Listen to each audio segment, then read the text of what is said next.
Julian cat princess whipped the human with her tail and dislocated it. The humid air of the engineering deck tasted of recycled coolant and stale hydraulic fluid, a thick atmosphere that clung to the back of the throat. Julian wiped a smear of grease from his forehead with the back of a gloved hand, his eyes stinging as sweat trickled past his brows. The heat down here in the bowels of the Royal Dreadnought Zylara was oppressive, a constant 35 degrees that kept the cold-blooded crew far away on the upper decks. For a human, it was merely uncomfortable, a reminder of the biological lottery that had designated his species as the galaxy's premier laborers. He tightened the flange on the steam valve, his triceps bunching under the grime-streaked gray fabric of his coveralls. The metal groaned, a sound of protest that vibrated through his boots, but he held the torque, his endurance a quiet rebellion against the ship's decaying infrastructure. The hiss of the hydraulic door cycling open cut through the mechanical drone. Julian didn't turn immediately, assuming it was another indentured worker coming to complain about the atmospheric scrubbers. Then the scent hit him, not the acrid tang of ozone or the metallic bite of welding fumes, but something floral and predatory, like night-blooming jasmine laced with musk. He stiffened, dropping his wrench into his tool belt with a heavy clank. He turned slowly to find Princess Zylara standing on the gantry above him, her silhouette framed by the harsh halogen work lights. She was a vision of lethal elegance, her physique a seamless blend of humanoid curves and feline predatory grace. Short, velvet-soft fur the color of a midnight ocean covered her body, shimmering under the lights, broken only by the delicate pink of her inner ears and the sharp, vertical slits of her luminous blue eyes. She descended the ladder with a fluid, silent motion that made Julian feel heavy and clumsy in comparison. Her tail, a thick, muscular appendage that acted as a fifth limb, twitched behind her, the fur along its length bristling. She looked out of place among the grease and steam, a sapphire dropped in the mud. Julian wiped his hands on a rag, inclining his head but not bowing. In the Felinoid court, a human bowing was often seen as mocking, given their lack of flexibility. Zylara stopped 3 paces from him, her nose twitching in distaste at the heat. She was looking for a fight, he realized. Her posture was tight, her shoulders hunched forward aggressively, the claws on her fingers extending and retracting in a rhythm that matched her agitation. "The thermal regulation in my quarters is fluctuating again, laborer," Zylara said, her voice a low purr that vibrated in Julian's chest. "I am told it is a valve issue. Explain why you are incompetent." "The regulation is fine, Highness," Julian replied, his voice rough from disuse. "The ship is diverting power to the aft thrusters for the nebula crossing. It pulls from climate control." Zylara's eyes narrowed. She stepped closer, the heat radiating from her body clashing with the ambient temperature. She was used to terror, used to the lower castes cringing. Julian just stood there, solid as a bulkhead, looking at her with those dark, unreadable human eyes. It infuriated her. She was the High Commander, yet down here, surrounded by steam and steel, her authority felt thin. She needed to assert dominance, to feel the snap of fear that usually sated her frustration with the political vipers in the upper court. "Do not cite schematics to me," she hissed, her tail lashing violently behind her. "I require comfort. You require discipline." She moved faster than human eyes could track. She spun, the momentum generating a sonic crack as her tail whipped around, aiming for his face. It was a move that would have flayed the skin from a Felinoid officer. But Julian didn't flinch. His reflexes, honed by years of dodging falling debris and high-pressure leaks, took over. He didn't step back. He stepped in, raising the heavy Durasteel pipe he had been working on to shield his head. The sound was sickening. A wet, muffled pop followed by a sharp crack as bone met unyielding metal.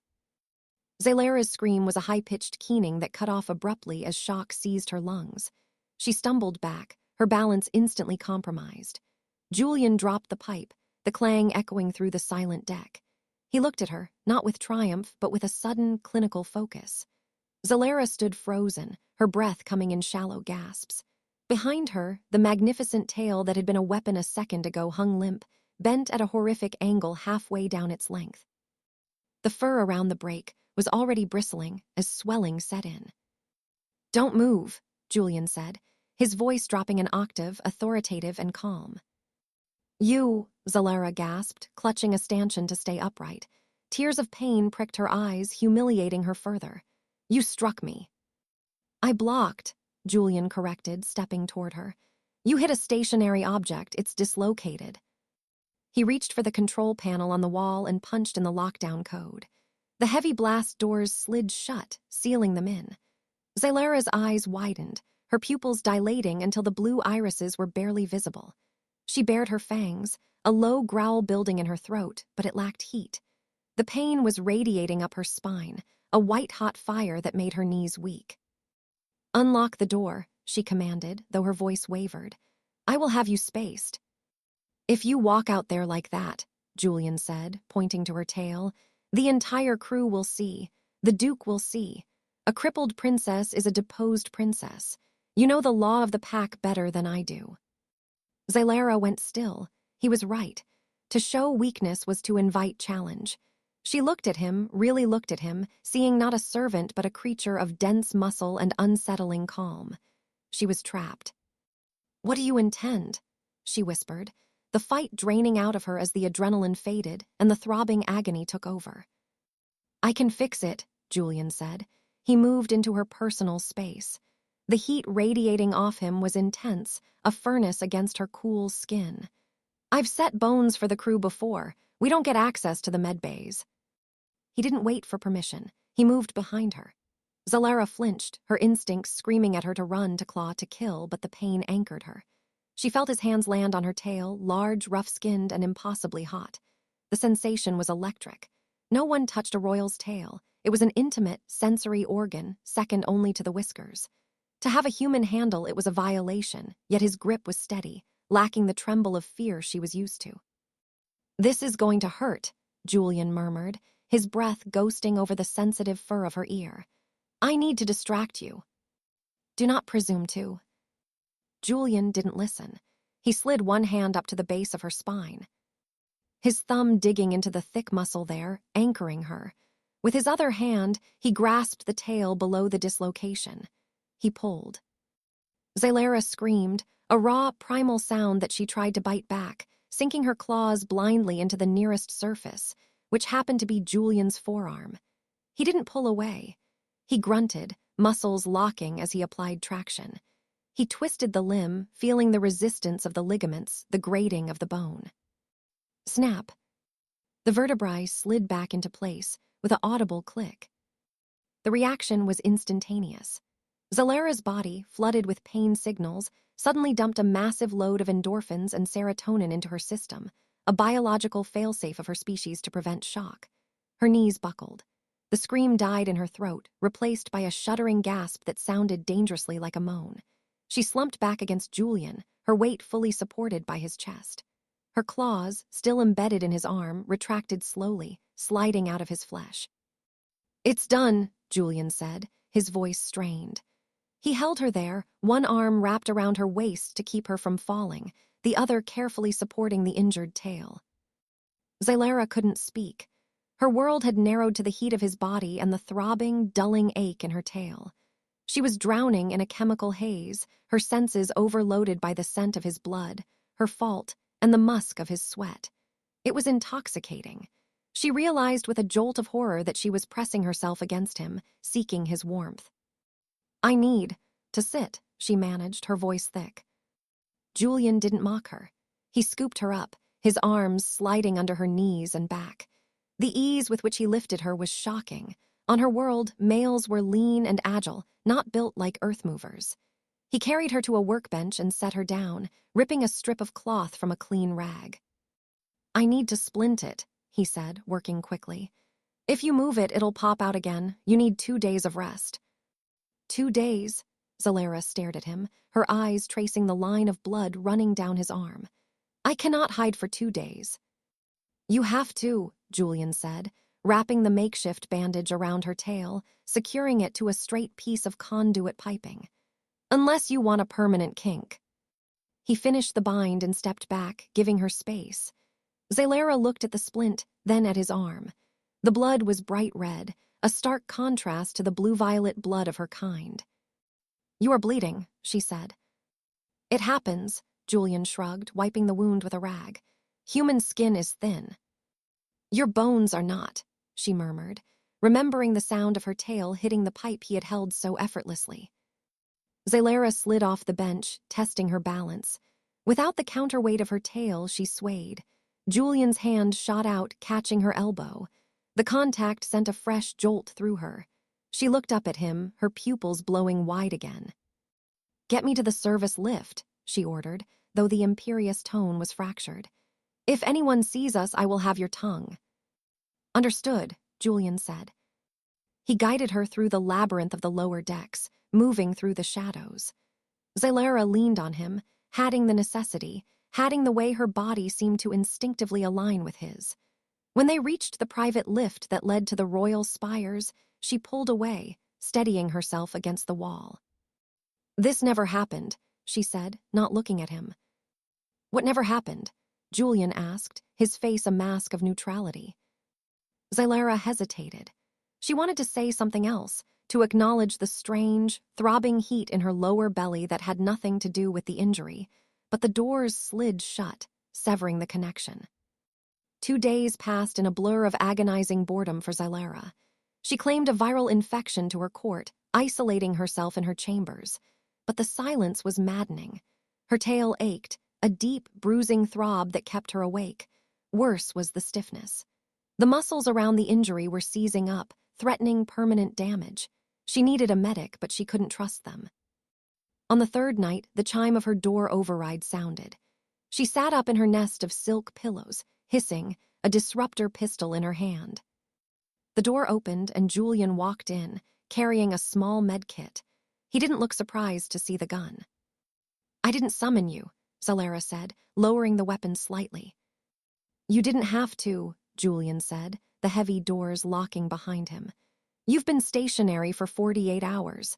If I don't work the lactic acid out of those muscles, you'll have a stiff tail for the rest of your life. Can you afford that? Zylara stared at him. The audacity of this human was breathtaking. He crossed the room, the plush carpeting swallowing the sound of his heavy boots. He stopped by the bed, waiting. Zylara slowly turned over, burying her face in the pillows to hide her expression. She extended the splinted tail toward him. If you hurt me. Relax, Julian said. He removed the splint. Her tail felt light, fragile. He applied a warming gel from the kit to his hands, rubbing them together until the friction heat was palpable. Then he touched her. Zylara gasped into the pillow. His thumbs dug into the base of her spine, finding the knots of tension that had built up. He worked systematically, moving down the length of the tail, massaging the intricate musculature. It was agonizing at first, but as his heat seeped into her, the pain dissolved into a liquid, heavy pleasure that rolled up her spine and settled low in her abdomen. You are tense, Julian murmured, his voice low and rhythmic, matching the movement of his hands. Silence, Zylara managed, but her voice broke. He worked deeper. Zylara's hips began to move involuntarily, rising to meet his pressure. A low, rumbling sound started in her chest, a purr. She tried to suppress it, mortified, but Julian's hands were relentless. He found a cluster of nerves near the injury site and pressed, holding the pressure. Zylara let out a whimper, her claws extending into the silk sheets, shredding them. Does that feel good? Julian asked, and this time there was a dark edge to his voice, a recognition of the power he held. Yes, Zylara whispered, surrendering. Don't stop. For an hour, he worked on her, and for an hour, the Princess of the Zylara was nothing more than a creature of sensation, responding to the touch of a laborer. When he finally pulled away, rewrapping the tail in a lighter bandage, Zylara felt bereft. She rolled over, her blue fur matted with sweat, her eyes hazy. She looked at Julian, seeing the hunger in his dark eyes. He wasn't looking at her tail anymore. She reached out, her hand trembling, to touch his face. The rough stubble of his jaw was a novel texture against her pads. Julian, she said, tasting the name for the first time. Before he could answer, the room was bathed in pools of crimson light. The red alert klaxon screamed through the ship, a jarring, dissonant wail. General quarters, Julian said, instantly shifting from lover to soldier. We've dropped out of warp. Zylara tried to sit up, but a wave of nausea hit her. The klaxon was changing pitch, rising to a frequency that drilled into her skull. She clapped her hands over her ears, screaming. "Make it stop," she cried. "It's just an alarm," Julian said, confused. Then he saw her eyes roll back. He looked at the comms panel. The frequency was shifting into the ultrasonic range, harmless to humans but debilitating to felinoids. Sonic weapon, Julian realized. They're hitting the crew. He grabbed Zylara as she seized, her body going rigid. He looked at the door. The corridor would be a kill zone. If the mutineers had deployed a sonic weapon, they knew exactly what they were doing. They were counting on the crew being incapacitated. They hadn't counted on the human. Julian hefted Zylara over his shoulder, her limp body draped across his back. She was heavy, dense with muscle, but the gravity on his homeworld had been higher than this ship's standard. He kicked the door open. The hallway was a scene of chaos. Guards were writhing on the floor, clawing at their ears, blood leaking from their noses. The sound was a high-pitched whine to Julian, annoying but not painful. To them, it was a lobotomy. "Hold on," he grunted to the unconscious princess. He ran. He bypassed the main lifts, knowing they would be ambushed. He headed for the service ladders. The climb was brutal, 20 decks straight up to the bridge. Zylara's weight pressed him into the rungs, the metal biting into his palms. Sweat blinded him, but he didn't stop. He focused on the rhythm of his breathing, the burn in his legs, the humanity endurance that allowed his species to run down prey over days while other predators exhausted themselves in minutes. On deck 10, Zylara stirred. She moaned, her head lolling against his neck. "Quiet," Julian rasped. "We're almost there." "The sound," she whimpered. "It's inside me." "Focus on my voice," Julian commanded. "Focus on me, I've got you." They reached the subjunction below the bridge. Julian kicked the grate out and hauled them onto the deck. The air here was cooler. He set Zylara down against a bulkhead. She was shivering, her blue fur standing on end. She looked terrified, stripped of her royalty, just a scared female in the dark. Julian knelt before her. He took her face in his hands, forcing her to look at him. "I need to leave you here," he said. "The emitter is in the main engineering trunk. I can kill it from the bypass." "No," Zylara grabbed his wrist, her grip weak. "Don't leave me." "I have to," Julian said. He leaned in and kissed her forehead, a shocking breach of protocol that made her eyes widen. "I'm coming back, I promise." He left her there and sprinted for the engineering trunk. The door was maglocked. Julian didn't have codes. He had a heavy wrench and physics. He jammed the wrench into the manual release and hauled down with all his weight. The metal groaned and snapped. He forced the doors apart. Inside, the sonic emitter was a pulsing black box attached to the ship's comms array. A Felinoid engineer, the saboteur, was guarding it, wearing heavy noise-canceling headphones.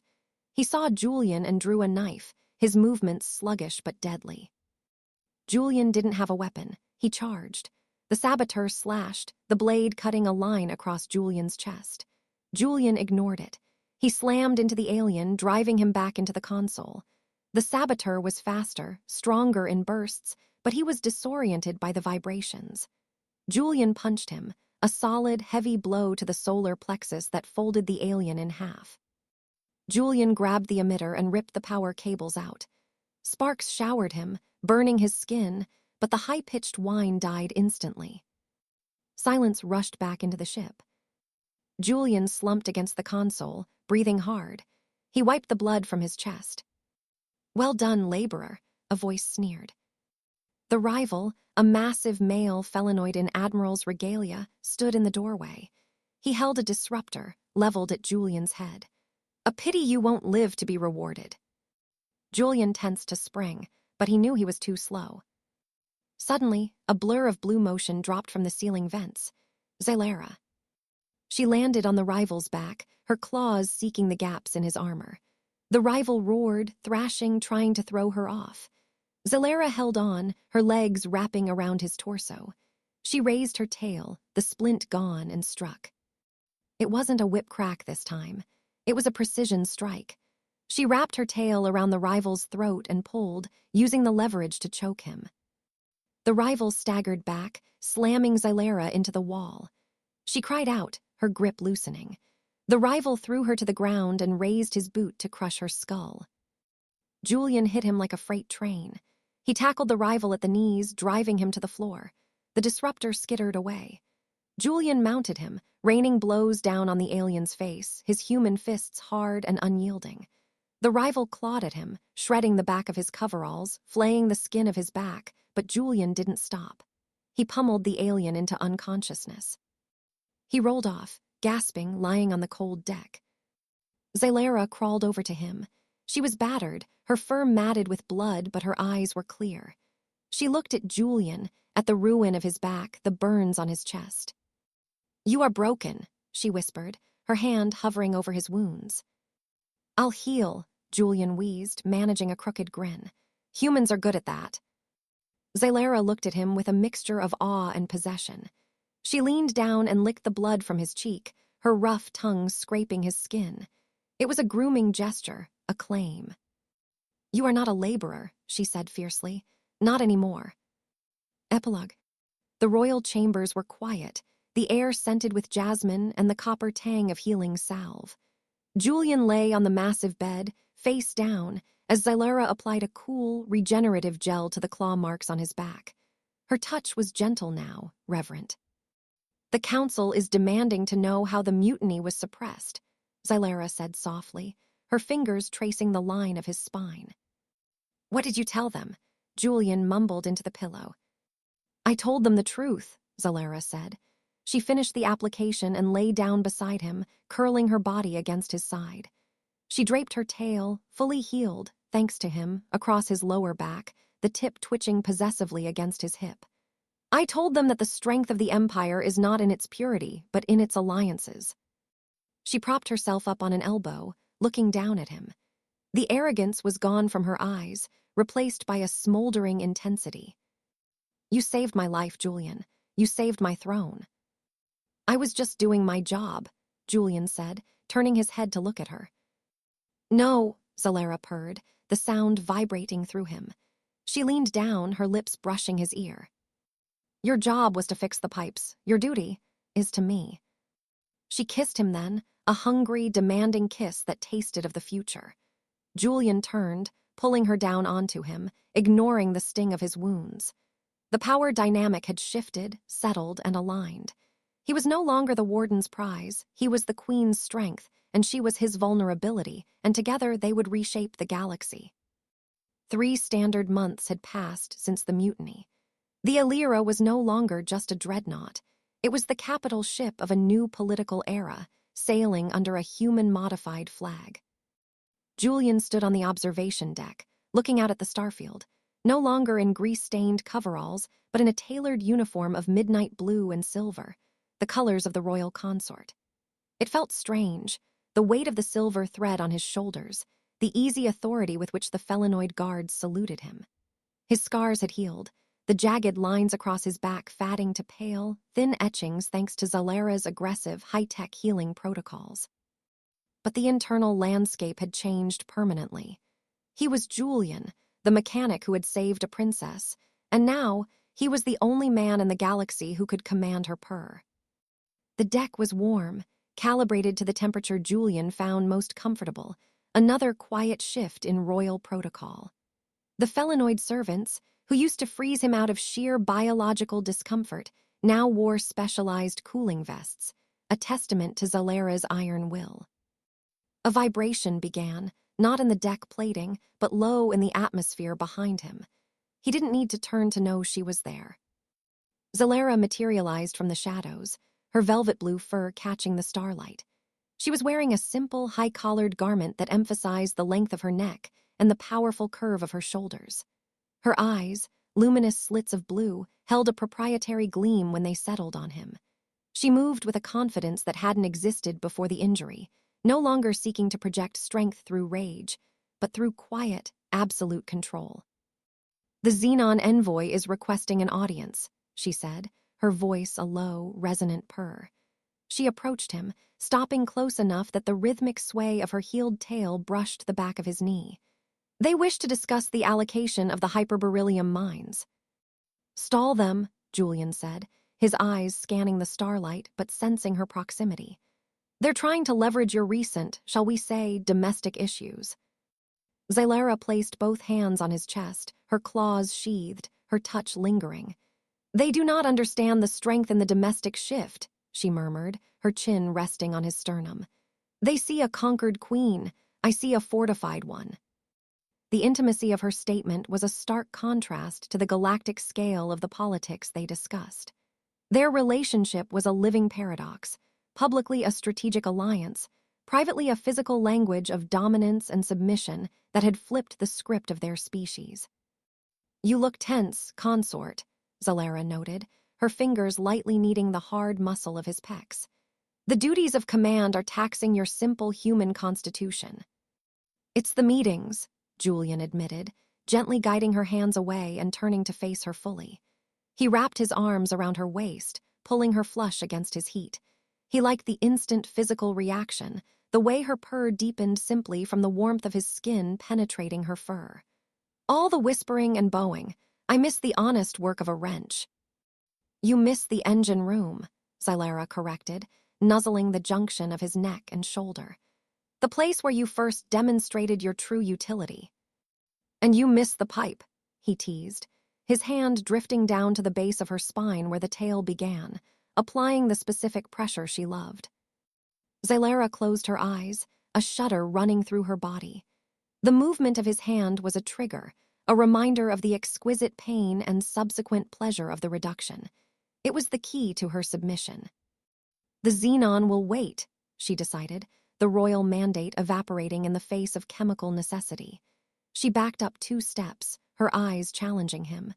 "You are overthinking the calculus of empire, Julian. Perhaps a physical demonstration of human competence is required to clear your mind." He knew what she meant. She was demanding a sparring session, not a political briefing. She stalked 2 paces away, her tail flicking with nervous energy, and then she dropped into a low crouch, her body coiling like a spring.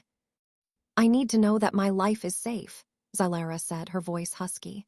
"Show me the endurance. Show me the reaction time. Show me the heat you keep buried in your core, human." Julian smiled, a genuine, raw grin that made her pupils contract. He was fully clothed, she was ready to fight. It was her preferred dynamic. He didn't take off his coat, didn't even drop his hands from the casual placement on his hips. The HFY moment wasn't about strength, it was about efficiency and control. Zylara launched herself, a flash of blue velvet and razor claws. She aimed a punch at his head, a feint designed to distract him from the devastating tail whip that followed. Julian didn't move his head.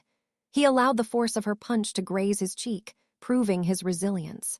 But before the tail could strike its lethal path, he brought his hand down, not catching the tail this time, but intercepting the powerful appendage precisely at the point of the old injury. It wasn't a violent grip, it was a perfect, centered lock. He stopped the tail in midair, holding it rigid with minimal effort. Zylara gasped, her attack instantly neutralized. The moment the old injury was touched with such clinical precision, the pain and the pleasure returned in a rush. She sagged, the fight draining away as her body surrendered to the familiar biological response. "The xenon will be reassured by the lack of damage," Julian said, his voice calm, his thumb massaging the sensitive junction. "But I think your attention is required elsewhere." Zylara pushed off the ground, her posture broken, her dignity surrendered. She turned, walking away from him slowly, her shoulders slumping. He had won the spar without throwing a single punch. He had dominated her through knowledge of her own biology. She stopped at the edge of the royal nest, her voice low and tight. "You are insufferable, Julian." "Yes," he agreed, walking toward her, his heavy steps closing the distance. "But you are safe." "Then secure me, consort," Zylara commanded, turning to face him, the blue in her eyes darkening with desire. "Show me the strength that saved the ship. Show me why human heat is required to balance the universe." He was beside her in 2 strides. He reached out and gently removed the complicated silver hair ornaments from her mane, tossing them onto the plush carpet. He unzipped the back of her garment with a slow, deliberate sound that drew her eyes wide. "No more uniforms," Julian murmured, his rough hand sinking into the soft fur of her shoulder. "No more titles, just Julian." "Just Zylara," she whispered, her hands finding the buckle of his consort uniform, pulling it down, seeking the heat of his skin beneath. The ship, the politics, the xenon, all faded into the backdrop. In the quiet, warm privacy of the royal quarters, Julian, the former laborer, asserted the HFY truth that his species was not only tougher, more enduring, and more resourceful than the galaxy recognized, but that they possessed the one thing that could truly conquer a queen: a profound, inescapable, and utterly devoted human touch. Julian lifted her and carried her into the soft nest, the scent of jasmine and the sound of Zylara's uncontrolled purr filling the room, marking the true, intimate treaty between human ingenuity and alien royalty.